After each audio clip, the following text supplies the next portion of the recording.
Yadda ake haɗa kayan mace ta zama mai ni'ima.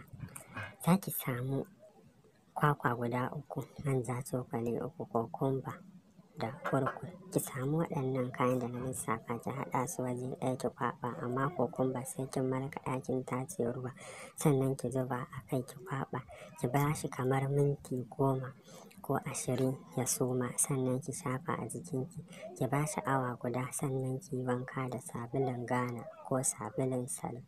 Ƙarin ni'ima ga mata. Za ki samu alkama, ɗanyar gyaɗa, waken suya, aya, madarar ruwa, kwakwa.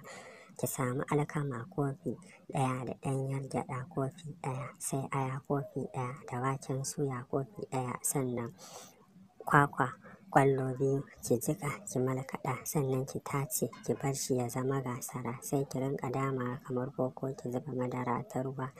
Ki kamar sati 2 kina shan wannan haɗin. Za ki sha mamaki sosai da yardar Allah. Ƙarshen wannan shiri namu na yau kenan. Wannan shine sabon zuwan wannan channel tamu mai albarka. Muna roƙon da ku danna mana alamar subscribe sannan ku danna mana alamar ƙararrawa domin samun sabbin shirye-shiryenmu da zarar mun ɗora. Mun gode.